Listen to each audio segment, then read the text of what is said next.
এরা চায় না বিরোধী রাজনৈতিক দল থাকুক, বিরোধী রাজনৈতিক দলের নেতারা বেঁচে থাকুক, প্রাণে মারতে চায় এবং রাজ্য সরকারের সম্পূর্ণ মদত এই ঘটনার পিছনে না থাকলে কারো সাহস হয় না। ওদের একটাই মতলব কি যে মমতা ব্যানার্জি বাড়ি থেকে বেরোবেন না, তৃণমূল কংগ্রেসের কোনো নেতা বাড়ি থেকে বেরোবেন না, কোথাও যাওয়া যাবে না, এদের গর্তে ঢুকিয়ে দিতে হবে। গণতন্ত্রে এরকম গর্তে ঢোকানো যায় না। রাজ্যের মুখ্যমন্ত্রী শুভেন্দু অধিকারীকে দোষ দিলে হবে না, এর পিছনে প্রত্যক্ষভাবে মদত দিল্লির নেতাদের রয়েছে।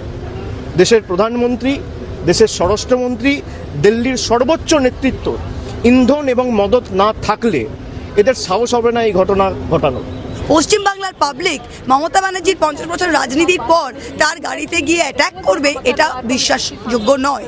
যাদেরকে ফুটেজে দেখা গেছে তারা তো কেউ পৃথক কোনো সাপোর্টার বা কর্মী নয়, তাদেরকে এমএলএর সাথে দেখা গেছে, তাদেরকে বিজেপির প্রার্থীর প্রচারে দেখা গেছে, বিজেপির বড় বড় সব নেতাদের সাথে তাদের ছবি রয়েছে। আমার পুরোটাই স্টেট স্পন্সার্ড। মমতাদির উপর হামলা হয়নি, মমতাদির উপর বিজেপি অ্যাটাক করেছে, এটা সিম্পলি বলুন। আমাদের কোনো মিটিংয়ের পারমিশন দিচ্ছে না কেন? এত ভীত সন্ত্রস্ত কেন তৃণমূলকে নিয়ে? এত ভয় কিসের? এই বিজেপি আর বিজেপির বি টিম মিলে বাংলাটাকে শেষ করেছে।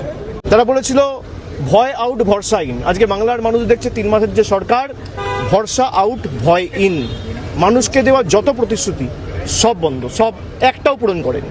State sponsored. কালকে যে ঘটনা ঘটেছে, এবং মমতা বন্দ্যোপাধ্যায় শুধু তো তৃণমূল কংগ্রেসের দলনেত্রী নন, তিনি 3 বার রাজ্যের মুখ্যমন্ত্রী হয়েছেন, 7 বার এমপি হয়েছেন, দীর্ঘদিন ধরে রাজনীতি করছেন এবং আগেও 2 বার রেল মিনিস্টার, 1 বার স্পোর্টস মিনিস্টার, 1 বার কোল মিনিস্টার, 4 বার মন্ত্রিত্ব চালিয়েছেন। এত দিন ধরে তার রাজনৈতিক কেরিয়ার এবং তিনি জনপ্রতিনিধি, 15 বছরের চিফ মিনিস্টার।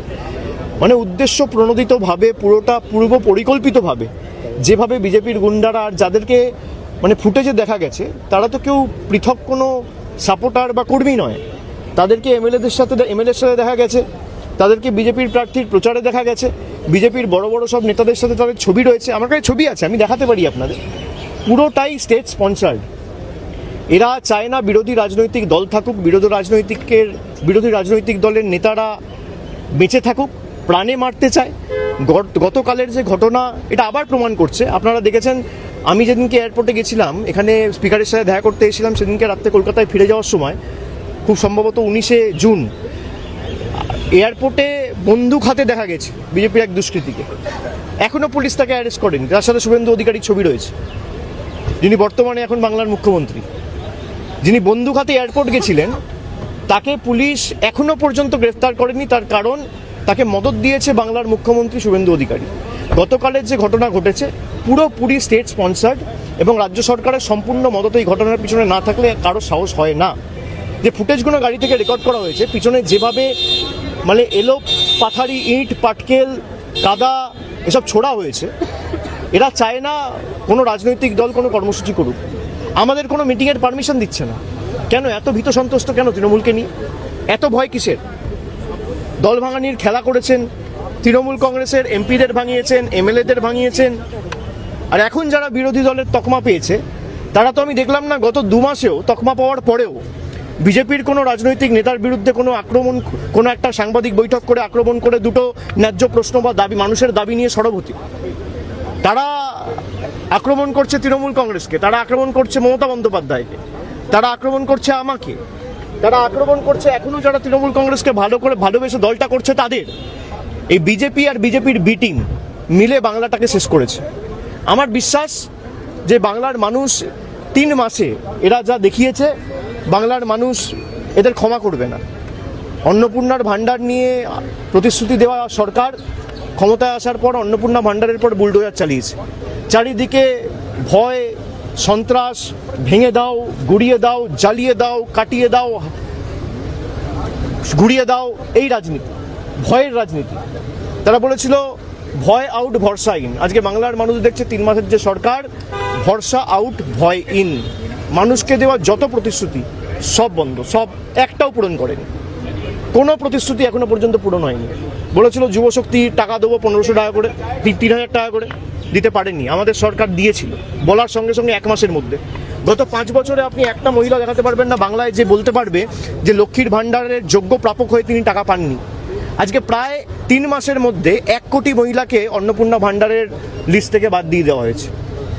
এই সরকার দিল্লির তল্পিবাহক হিসেবে কাজ করছে, জমিদারদের অঙ্গুলি হেলনে চলছে।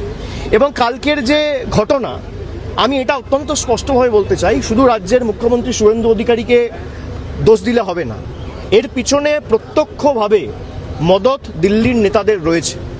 দেশের প্রধানমন্ত্রী, দেশের স্বরাষ্ট্রমন্ত্রী, দিল্লির সর্বোচ্চ নেতৃত্ব ইন্ধন এবং মদত না থাকলে এদের সাহস হবে না এই ঘটনা ঘটানোর। পুরোপুরি মদত দিয়েছে দেশের প্রধানমন্ত্রী, স্বরাষ্ট্রমন্ত্রী এবং বাংলার মুখ্যমন্ত্রী শুভেন্দু অধিকারী এটা এক্সিকিউট করেছে। তিনি তো কৃতদাস, তাকে যা বলছে তিনি তাই করছেন। তিনি গিয়েছেন তৃণমূলের সেই কর্মীর বাড়িতে তার সাথে দেখা করতে, কি বলবেন রাজ্যের মুখ্যমন্ত্রী? তিনি রাজ্যের মুখ্যমন্ত্রী, তিনি যেতেই পারেন, খুব ভালো, তিনি যাবেন না কেন? তিনি যাবেন না কেন? কিন্তু উনি তৃণমূল কর্মী, ইনি কি ছিলেন? কাউন্সিলর কি ছিল? তৃণমূলের কাউন্সিলর ছিলেন কিনা?